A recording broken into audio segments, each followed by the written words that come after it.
word for Lord there? Jehovah. Jehovah. All right, Jehovah spake to Moses, saying, Jehovah. Now, what about Jehovah?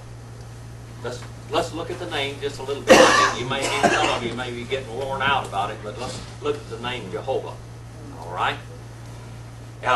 After the law of Moses, after they received the law, when Israel was being brought out of Egypt by Moses, and Moses means what?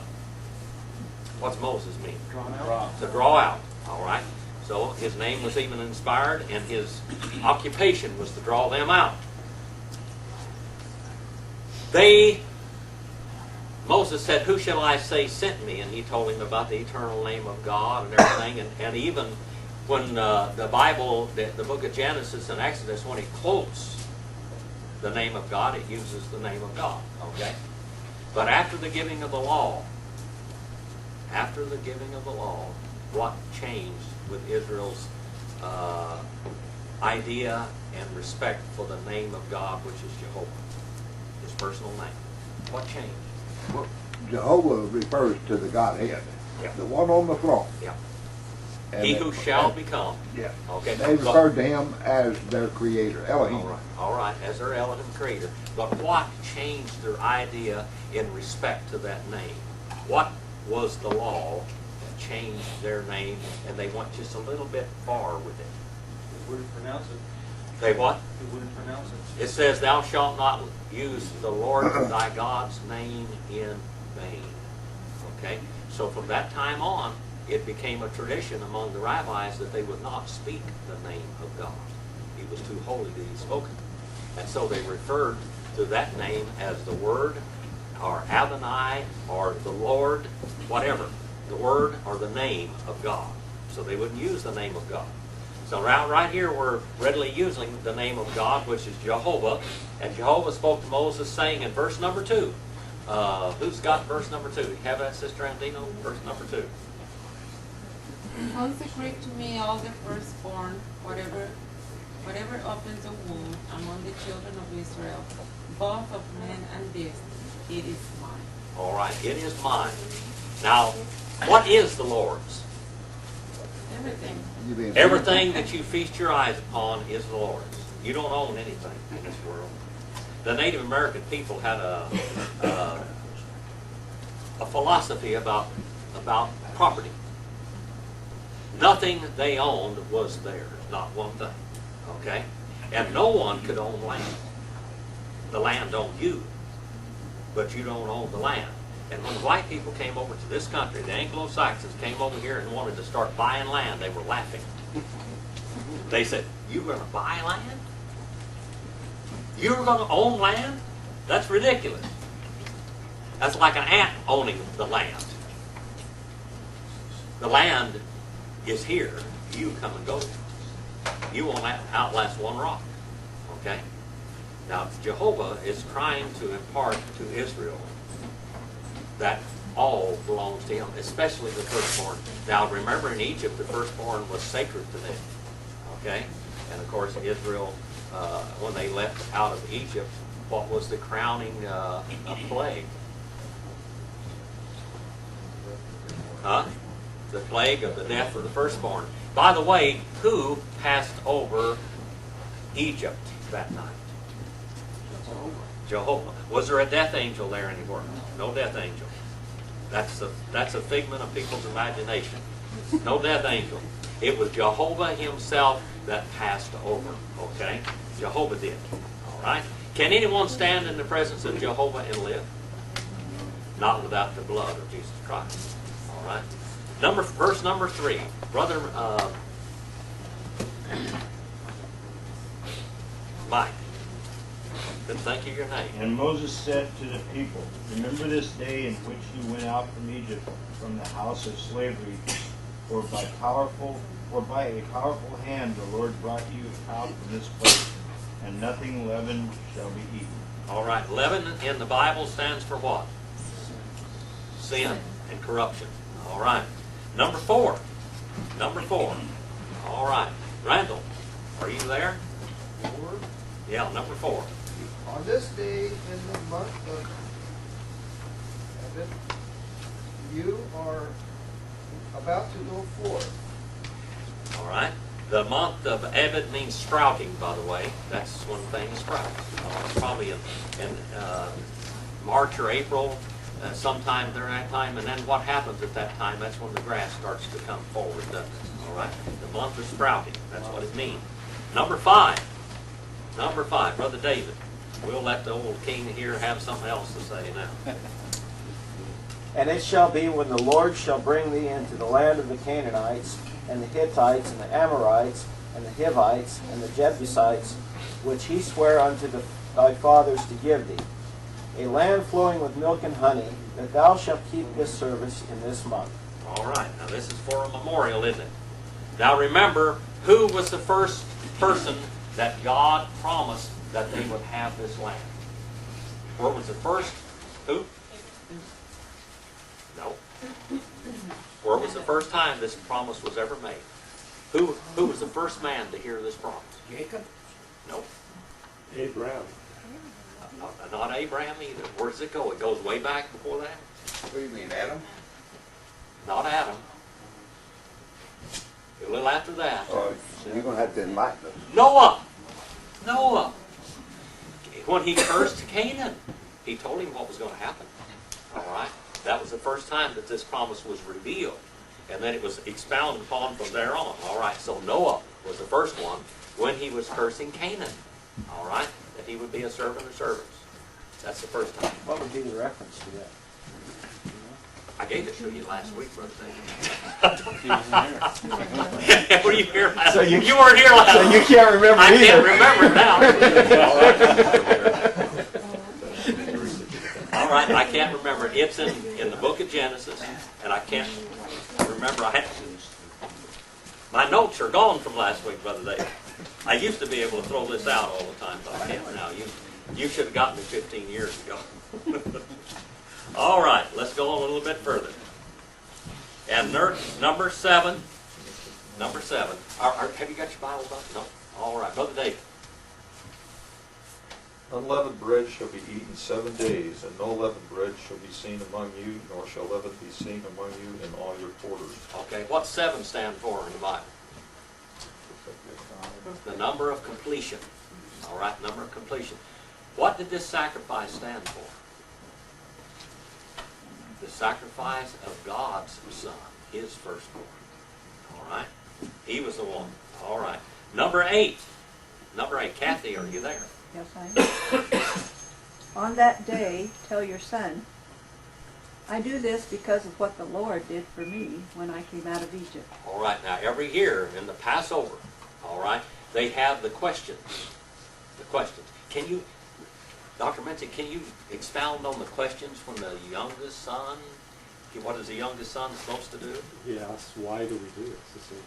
Why do we do this? And then the father Expounds on why this. And so you're going to do this. This is a tradition. Like I told you, I'm going to play some videos of Zola 11 about this. We're going to get into this pretty soon here, probably in the next couple of weeks or so. All right. So they're supposed to ask, and every year they're supposed to remember how they came out of slavery. Okay? They were in slavery for how many years?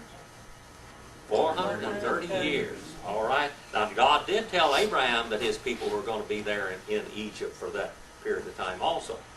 Number 9. Number 9, Brother Randall.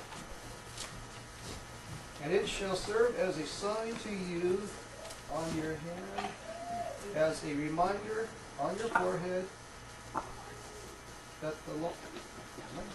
Yeah, you're right there. That the law of the Lord may be in your mouth, for with a powerful hand the Lord brought you out of Egypt. All right, now the powerful hand, that is a figure of speech. It means in a mighty, powerful way. Okay? God brought you out of the land of Egypt. Egypt stands for what in the Bible? The world. All right, the world. All right. Number 10, 13 and verse number 10. Therefore you shall keep this ordinance as an appointed time from year to year. All right, from year to year. Number 11. Now it shall come about when the Lord brings you to the land of Canaanite, He swore to you, to your fathers, and gives it to you, that you shall devote to the Lord. Now this is when they get into the land now. Now they were given this land. Someone else built the land for them. It is a type of the Lord providing. This is what we call the Lord farmed it out to somebody else to prepare the land for them. Okay? And you shall devote to the Lord the first offspring of every womb and the first offspring of every beast that you own. The males belong to the Lord. The males belong to the Lord. Okay? Number 13. Sister Anna. A firstborn donkey may be bought back from the Lord by presenting a lamb or young goat in its place. But if you do not buy it back, you must break its neck. However, you must buy back every firstborn son. All right. Now, donkey was what? You're supposed to eat a donkey according to the law of Brother Nancy? No. All right. That's an unclean animal. So you couldn't offer that as a sacrifice, could you? All right. That would be a profane sacrifice, so you had to have her offer another sacrifice. By the way, donkeys. How many of you have ever been in the Middle East? All right. Donkeys over there, they are very useful. Over here, these wild donkeys out here that they catch out in the desert, they're not good for much. I'll tell you, except to kick your teeth out or bite you. You either see one or two business ends of them, either the heels or the teeth of those rascals most of the time. But over there in the Middle East and in Europe, donkeys are very docile and they work hard. So that's a beast of burden, and they use them, and it's one of the cheapest beasts of burden over there. So it's something that every man can afford. When I was over in the Middle East in '75 and '76, I took a picture of several donkeys over there, but I'll never forget this one donkey. It was over there outside of Tel Aviv, and this little fellow was walking down the road, and you couldn't see him. Oh, you knew that he was there. They had a load on him so big that you couldn't even see that donkey, and they led those donkeys to wherever they were working, loaded them up, and sent them on their way to where they were supposed to go, and they went. Okay, so donkeys are very useful. Okay, so that's why they would redeem them. Have you had any donkey experience, Brother Louise?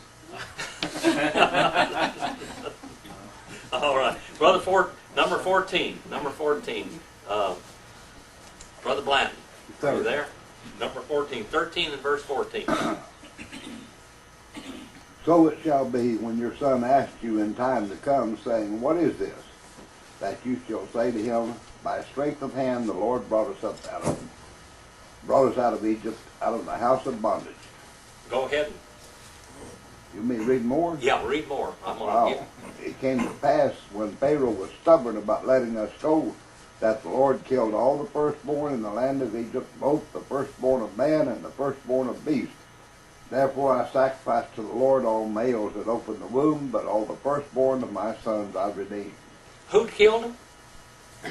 Who was that? What was his name there, Luis, in the Hebrew Bible? Jehovah did. All right, I want you to remember that Jehovah is the one that passed over. And the word Passover means what? Literally? To hop over. All right. Number 16, brother, go right on ahead right there. You want me to keep Yeah, on reading? I'm giving you some work to do. You may read it in Hebrew. Yes. That's Hebrew. tough. All right, 16. Yeah. It shall be as a sign on your hand and as frontlets between your eyes, for by strength of hand the Lord brought us out of Egypt. All right. Number 17. Now Then it came to pass when Pharaoh had let the people go, that God did not lead them by way of the land of the Philistines, although that was near. For God said, lest perhaps the people change their minds when they see war and return to Egypt. Why? So God led the people. You want me to Hold on right there. Now, why did God not lead them straight into the land? Because He knows the future. They weren't ready yet. They were not ready yet. It said here that when they see that there's going to be conflict, they're going to run. Yeah. What have these Jewish boys been doing down there in Egypt for about 400 years? Had they ever had to have a war? Egyptian girls. Huh? Chasing Egyptian girls. I think they were chasing Jewish girls. They had been down there as slaves for a long time. They didn't have any war. They were never experienced war. So when they come out here and they see the first conflict, what's going to happen? They're going to run. They gonna- What happened when they went over there to spy out the land? They got scared. They came back. You yaller down the back. They were afraid, except for two. They got to go. Number 18. Number 18, Brother David. Yeah, that David. Oh. Got three of you here Which today. one? Boy, I mean this one right here. Oh. All right, David off. Boy, I'm inundated with Davids today. That's good. So God led the people around by way of the wilderness of the Red Sea. The children of Israel went up in orderly ranks out of the land of Egypt. All right, in a martial way out of the land of Egypt. Number 19, Dr. John. And Moses took the bones of Joseph with him, for he had placed the children of Israel under Solomon's oath, saying, God will surely visit you, and you shall carry my bones from here with you. All right, he knew that they were going to leave. He knew the promises of God. Joseph did. He said, don't leave my bones down here. Take them home. All right, he had taken his father's bones home, didn't he? All right, number 20. Number 20. Brother Floyd. And they moved on from Sukkah Uh-huh. and encamped at Etham on the edge of the wilderness. All right, number 21, David, Lynn, on that pretty girl there, that one. And the Lord was going before them in a pillar of cloud by day, and led them on the way, and in a pillar of fire by night to give them light, and they might travel by day and by night. All right, and let's go on to the next verse there. He did not take away the pillar of cloud by day, nor the pillar of fire by night from before the people. All right, now what's unusual about this? What's going on here?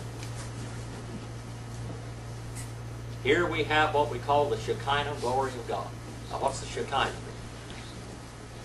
All right. Shekinah, remember when we studied about Shekinah? Look over there on that where it says tabernacle up there. What was this? Now this takes place before that. Okay, so this is prior to the tabernacle. But look over there, right above that little building there, that little tent with a kind of golden top on it. What is that? That's the Shekinah glory of God. That is the cloud by day. And just think about it now for a while. In the daytime, out there, wherever they were going to go for the next 40 years, okay, the cloud was a shade to them. How many of you ever been out in a hot desert or something like that, and all of a sudden clouds come up and shade you? And it's like sitting in the shade, right? Like sitting in the shade. Now, at nighttime, it gets cold out in the desert, doesn't it? So at nighttime, they needed warmth, and that fire would warm them by the night and shade them by the day. Now, in pagan cultures, all over the world, pagan cultures, is there any example of something to do with fire leading the people? Let's go back and study it just a little bit. How about the Greek and the Roman armies? Did they carry fire when they made their crusades? Huh? Did they? Had to. Sure they did. And the man that carried the fire out in front of the armies was called a sacred man because he was carrying the sacred fire that was leading them into battle. Among the Lakota people, like the Sioux tribes in America, there was a fire carrier. In all of these cultures now, where in the world did it come from? Where do you think that it might have originated? Okay? You mean they didn't have kitchen matches or Zippos? No, they didn't have kitchen matches back then. They carried fire, and it was called the sacred fire, the eternal fire. The Romans and the Greek cultures, the fire at the Olympics is lit, isn't it? And it's carried throughout. Where do you think this came from? All right? So God used something that was common to mankind so they could understand it. The American Indian people, when they had their fire carrier had to be a special person. Couldn't let the fire go out. Well, first of all, couldn't let the coals go out. Yeah. He got to lead the tribe from village to village, from camp to camp. This man that was leading and carrying the fire could never have killed anyone or shed any man's blood. He could not be a man of anger. He had to be an upright citizen. If he ever killed anyone in battle or whatever, he could never be the fire carrier again. Okay? This is an American history, early American history, okay? Just think about that now as we go here. Now here we have Jehovah leading Israel in the presence of, or the Shekinah presence of God. By the way, the word Shekinah, that is a rabbinical term later on, okay? The word Shekinah glory. And many of the Hebrew writers said that is the feminine presence of God. Now what do we mean by the feminine presence of God? What does El Shaddai mean? El Shaddai. They all nourishing, but what is it? How do we translate El Shaddai? How is El Shaddai translated? The Almighty. Almighty, the Almighty God. But it comes from the Hebrew word which is shad, which means breast. The all-nourishing one. So God is all-nourishing and He's almighty, but He cares for His people. Okay? So this is the one now that's leading Israel out. It's El Shaddai. It's Jehovah, all right. Jehovah means what? He who shall become. Where is the fulfillment of the Jehovah title in the New Testament? John 1:14. What? Can you speak that to me in Greek, brother? Can you quote that? Kai ho logos sarx ageneto. Can you do that, brother Mike? Kai ho logos sarx ageneto. Kai logos sarx ageneto. And ho, the word flesh, He became. The word flesh He became. So here, and the word, now we talked about Adonai, we talked about them not speaking the name of God, as in referring to Him as the Word. Who do you think that was? That is Jehovah. And the Jehovah, flesh, He became and dwelt among us. What does the word tabernacle there mean? Why did God want that tabernacle built? So He could dwell among His people. Beautiful. All right. Now let's go on. Number 14. Now the Lord spoke to Moses, saying, tell the sons of Israel to turn back and camp before Pi-ha-Hiroth. Pi-ha-Hiroth. What in the world does that mean? Pi-ha-Hiroth. All right? That's the place of meadows. All right? That means the place of meadows. So God had provided them the place of meadows. And then He said, go between Migdal. What's Migdal mean? Migdal. Who knows what Migdal means? Anybody? That means tower. Okay? Tower. High place. And and the sea, and she'll camp in front of Baal Zephon, opposite by the sea. All right, the Lord of Typhon is what Baal Zephon means. The Lord of Typhon. Now these are Egyptian terms, and they're still remembering all of the Egyptian language and all of the Egyptian gods. It took a long time for God to get Egypt out of Israel. It took a long time for God to get Egypt out of Israel. He got Israel out of Egypt, but it took longer for Him to get Egypt out of Israel. All right? He had to just wash it out. All right? Number 3, for Pharaoh will say of the sons of Israel, they are wandering aimlessly in the land. The wilderness has shut them in. In other words, they're lost out there in the wilderness. They don't know where they're going. Let's go get them. All right? Thus I will harden Pharaoh's heart, and he will chase after them, and I will be honored through Pharaoh and all his army, and the Egyptians will know that I am Jehovah. All right? And they did so. Number 5, Brother Luis.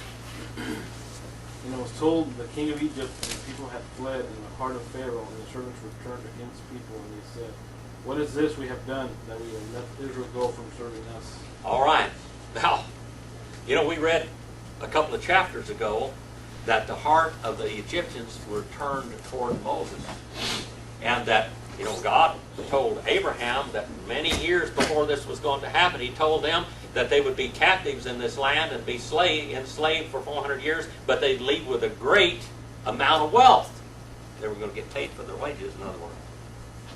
Not only am I preparing a place for you, I'm having somebody else prepare a place for you that you can walk into the land of milk and honey, but I'm going to leave you out of there with wages for what you have done while you were in Egypt. I'm going to get it. And so he turned the hearts toward Moses, and the people were so glad to get rid of them. And this had happened in Abraham's day. When Abraham went down into Egypt, remember that he was going to sell his wife to Pharaoh. He told Pharaoh that was his sister. All right? And Pharaoh wanted for her to wife, and he plagued Pharaoh's house.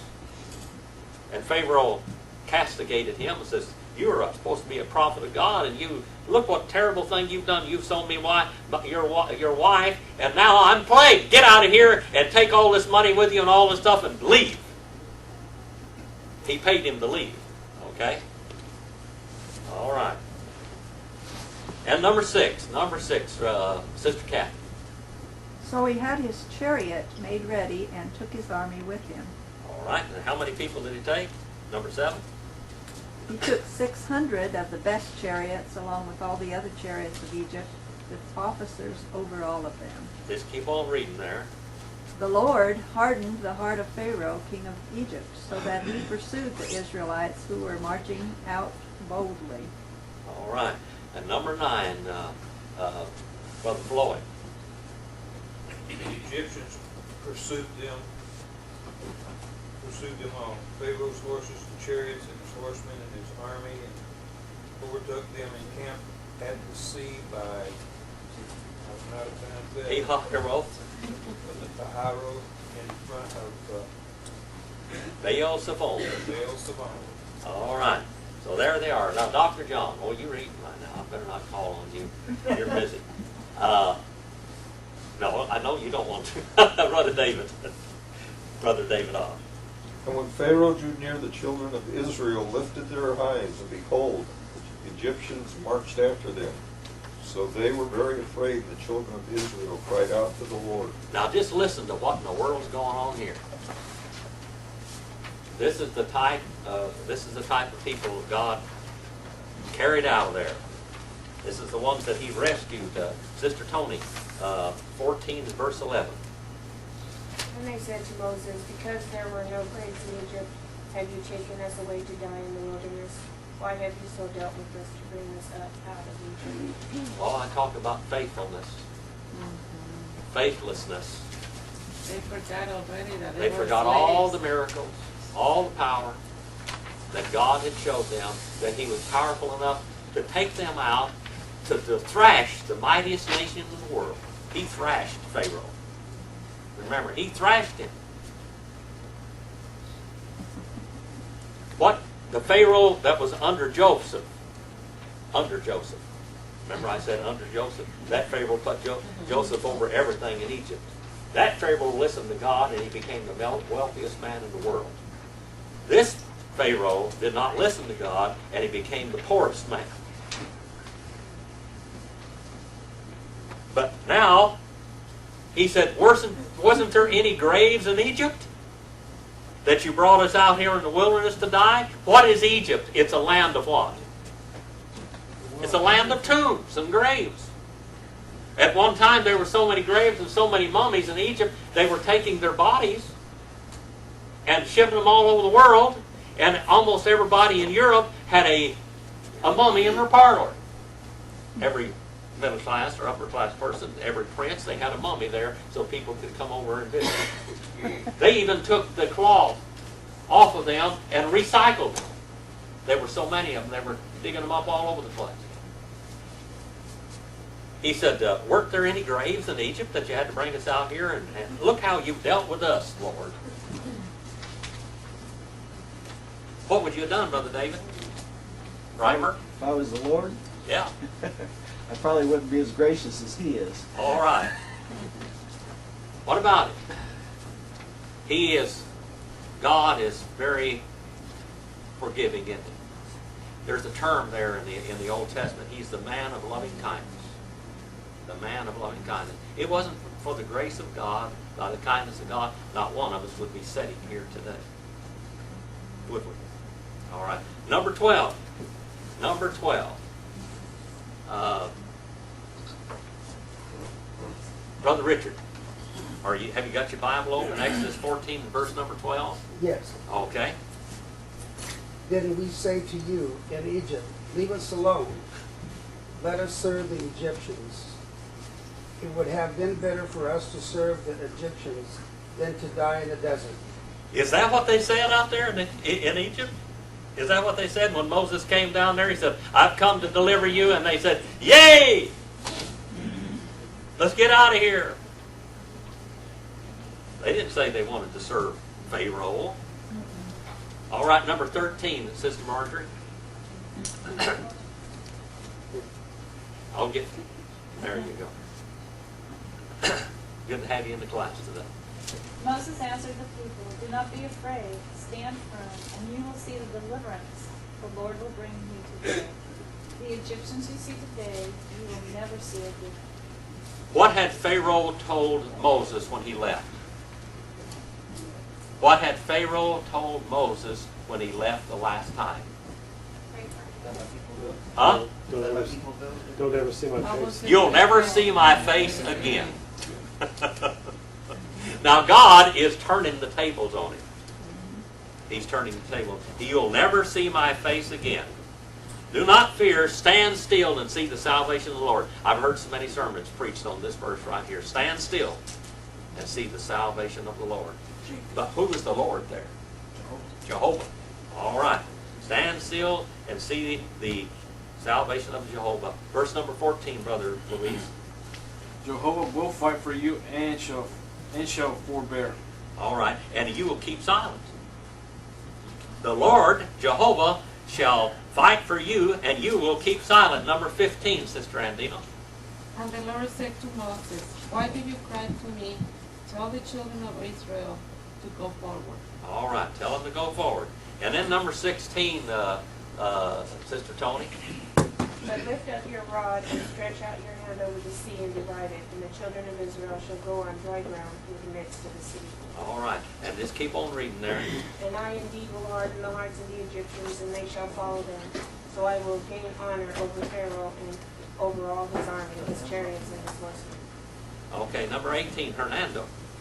Then the Egyptians will know that I am the Lord. All right, they will know what?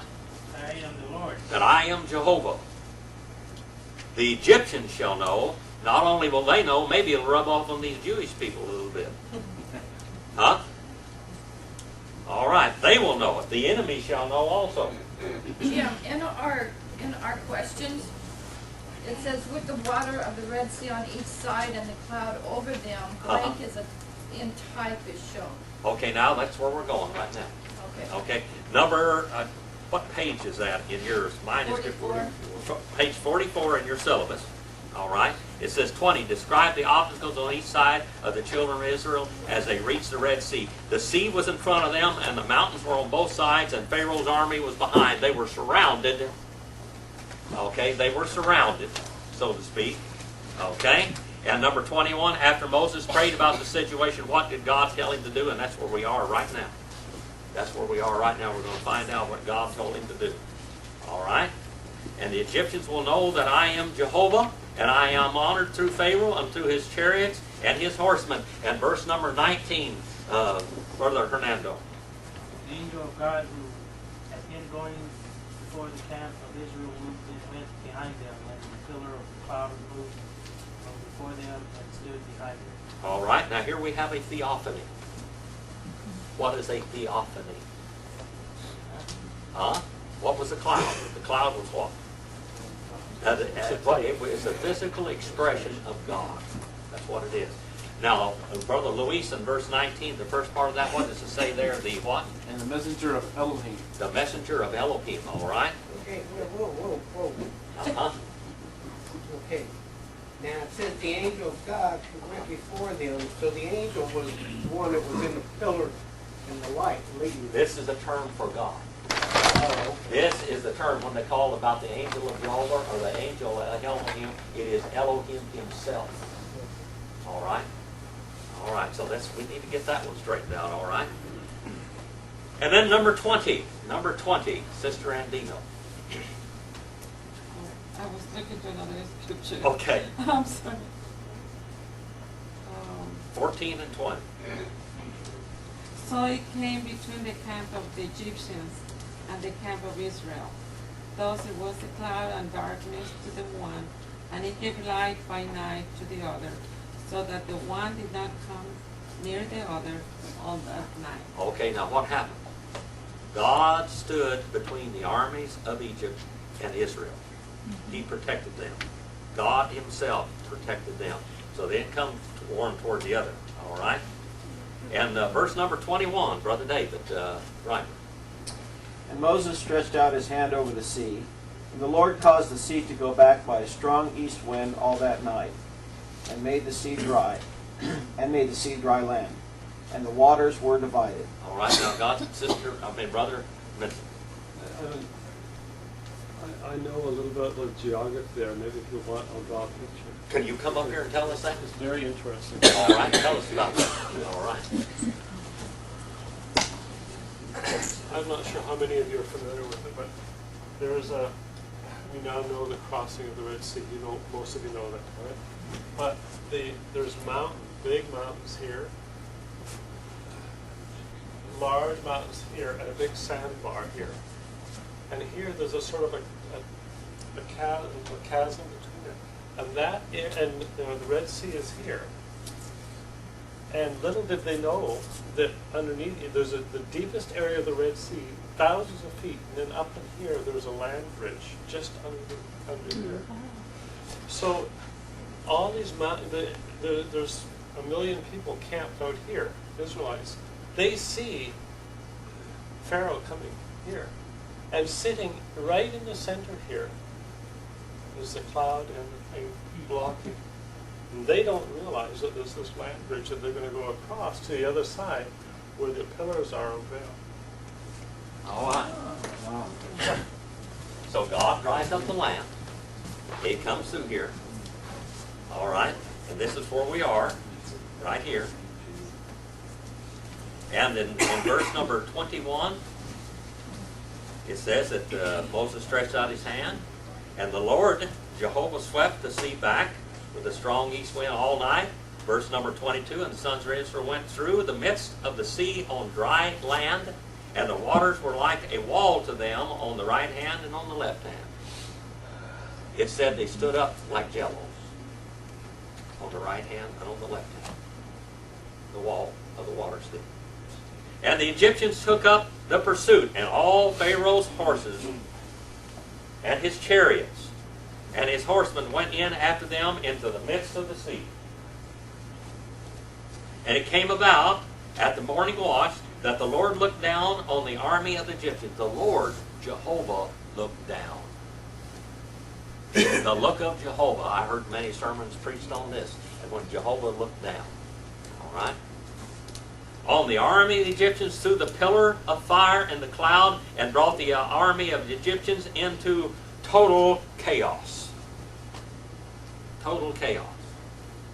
You know what? A general does not want his army in chaos, does he? That's where you have the strong discipline in the military services. They do not want their armies to be in chaos. They want them to have a focus. Whatever they're doing, they've got to have a focus. And here, God confused, made the armies of Pharaoh go into total confusion. All right, number 25, Hernando. He caused their chariot wheels to swerve and he made them to drive with difficulty, so that the Egyptians said, "Let us flee from Israel, for the Lord is fighting for them against the Egyptians." All right, now here we go again. Now these people have already seen God's works. The Egyptians are probably better believers now than what the Jews were at this time. They had become believers, but they were believers too late. Believers too late. All right, number 26, Dr. John. Then the Lord said to Moses, "Stretch out your hand over the sea, that the waters may come back upon the Egyptians, on the chariots and on their horsemen." What do you think happened to them? Verse number 27. And Moses stretched out his hand over the sea, and when the morning appeared, the sea returned to its full depth, while the Egyptians were fleeing into it. So the Lord overthrew the Egyptians in the midst of the sea. All right. So the Lord baptized them. Only he didn't bring them back up. No, he didn't. He left them down. He baptized, but he didn't bring them back up. They died in their sins, didn't they? Verse number 28. Verse number 28, Brother Richard.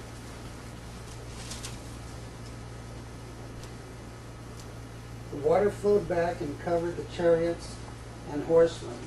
The entire army of Pharaoh that had followed the Israelites into the sea, not one of them survived. Go continue to read, brother. But the Israelites went through the sea on dry ground with a wall of water on their right and on their left. That day of the Lord saved Israel from the hands of the Egyptians. Okay, just keep on going. And Israel saw the Egyptians lying dead on the shore. And when the Israelites saw the great power of the Lord displayed against the Egyptians, the people feared the Lord and put their trust in him and in Moses his servant. All right. Now what was his whole purpose? What was God's whole purpose in doing all of this? Last verse.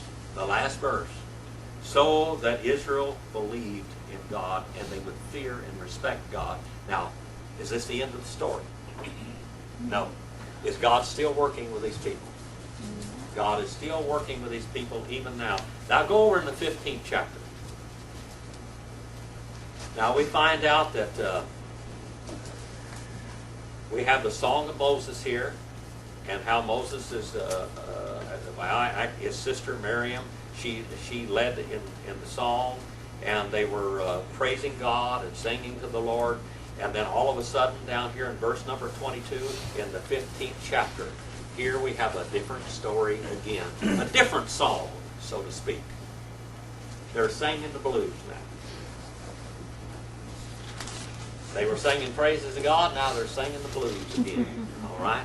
Here we go. Brother Mike, verse number 22 in 15th chapter. Are you there? Then Moses led Israel from the Red Sea, and they went out into the wilderness of Shur, and they went 3 days in the wilderness and found no water. All right, they went 3 days in the wilderness and found no water. Now, by the way, they had carried water with them. So there was water.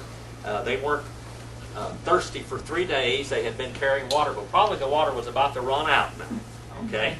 And now, how do you think that they're going to respond to the God that saved them from all of their other troubles? Brother David Osh, verse number 23.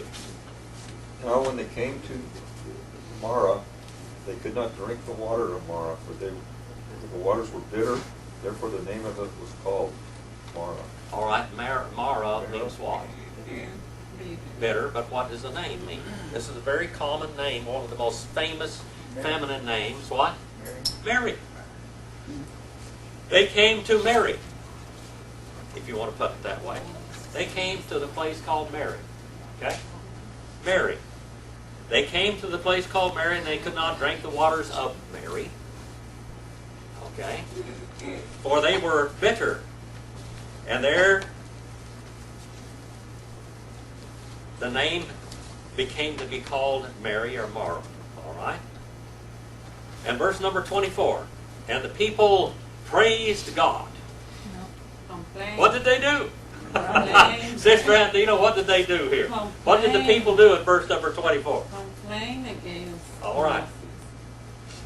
The people grumbled at Moses, saying, "What shall we drink?"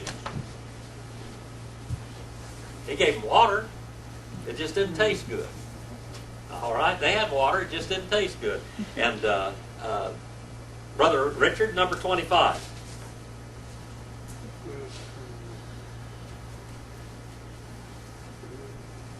You ever tried to drink water that had sulfur in it? Then Moses cried out to the Lord, and the Lord showed him a piece of wood.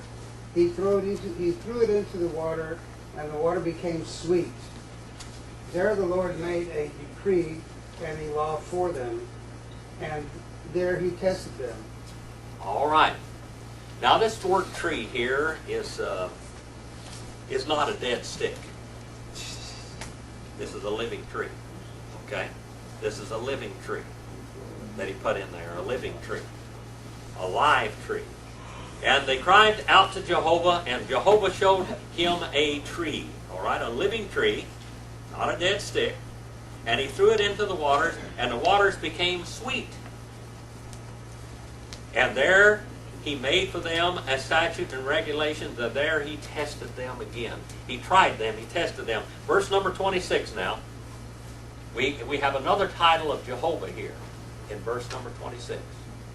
Verse number 26. Dr. John, are you there? And said, if you diligently heed the voice of the Lord your God, and do what is right in his sight, give ear to his commandments, and keep all his statutes, I will put none of the diseases on you which I have brought on the Egyptians, for I am the Lord who heals you.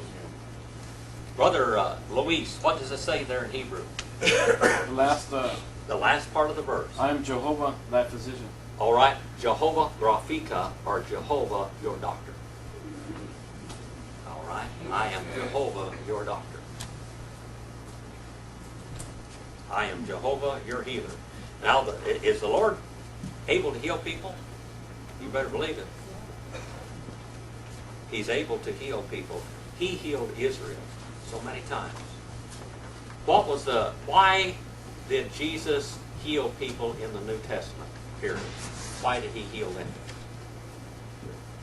To show them that he was this God right here. He was Jehovah, their healer. And he was the Messiah. Thank you, Brother Dave.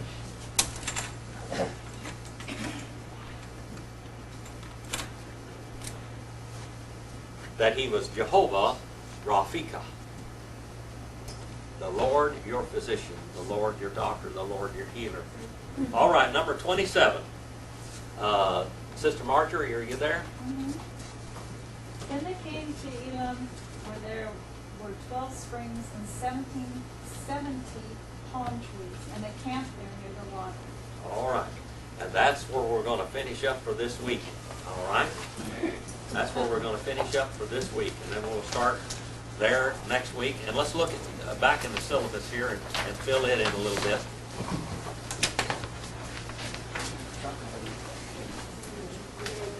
All right. In your syllabus, what? It's interesting to me how they count the 70 palm trees. 70 palm trees.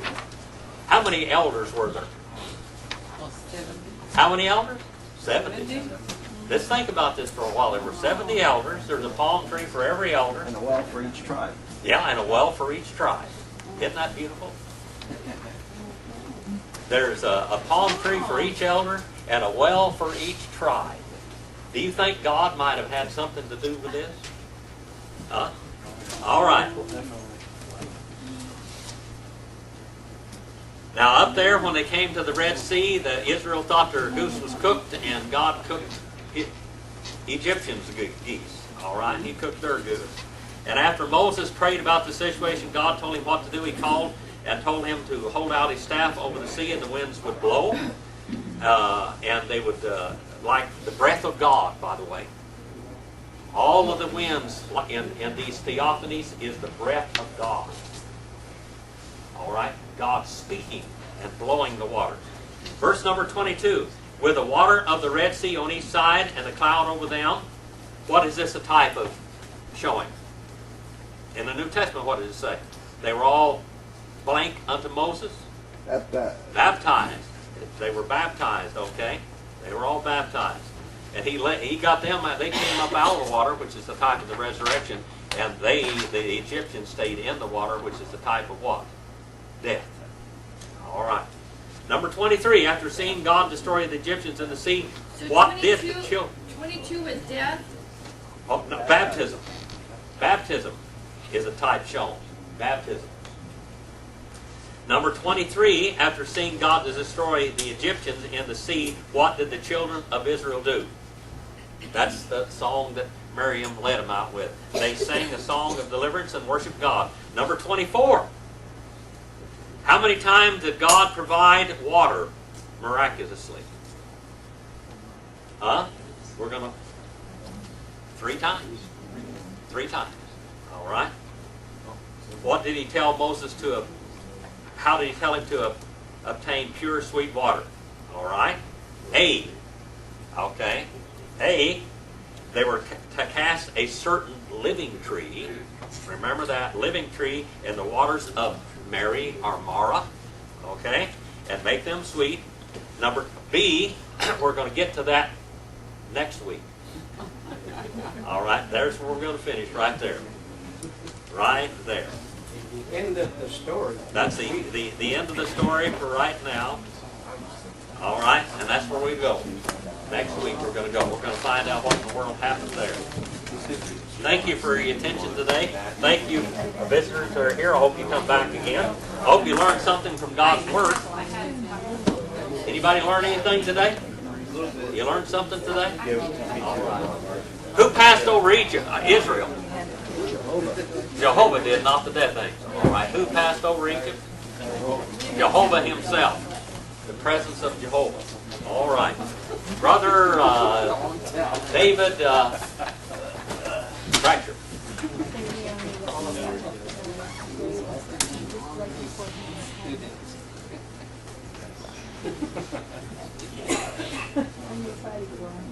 Okay, today we had a couple visitors. One of them left, and I'm going to try and.